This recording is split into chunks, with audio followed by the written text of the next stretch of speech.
دوستو، ایک دفعہ افلاطون اپنے استاد سقراط کے پاس آیا اور کہنے لگا، آپ کا نوکر بازار میں کھڑے ہو کر آپ کے بارے میں غلط بیانی کر رہا تھا۔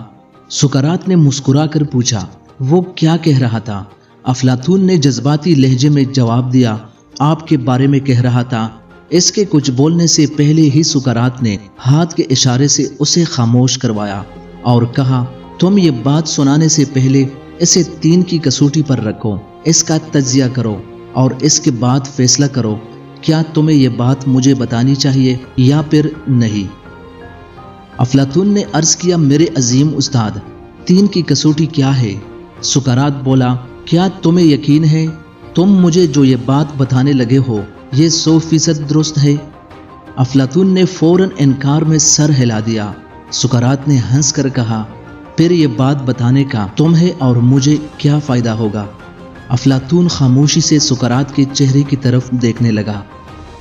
سقراط نے کہا، یہ پہلی کسوٹی تھی، اب دوسری کسوٹی کی طرف آتے ہیں۔ مجھے تم جو یہ بات بتانے لگے ہو کیا یہ اچھی بات ہے؟ افلاطون نے انکار میں سر ہلا کر جواب دیا، جی نہیں، یہ بری بات ہے۔ سقراط نے مسکرا کر کہا، کیا تم یہ سمجھتے ہو تمہیں اپنے استاد کو بری بات بتانی چاہیے؟ افلاطون نے پھر انکار میں سر ہلا دیا۔ سقراط بولا، گویا یہ بات دوسری کسوٹی پر بھی پورا نہیں اترتی۔ افلاطون خاموش رہا۔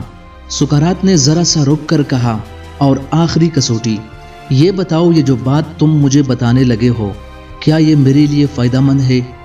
افلاطون نے انکار میں سر ہلایا اور عرض کیا، استاد محترم، یہ بات ہرگز آپ کے لیے فائدہ مند نہیں ہے۔ سقراط نے ہنس کر کہا، اگر یہ بات میرے لیے فائدہ مند نہیں تو پھر اس کے بتانے کی کیا ضرورت ہے؟ افلاطون خاموش تھا اور اس کے پاس کوئی جواب نہ تھا۔ دوستو، سقراط نے گفتگو کے یہ 3 اصول آج سے ہزاروں سال قبل وضع کر دیے تھے۔ اس کے تمام شاگرد اس پر عمل کرتے تھے۔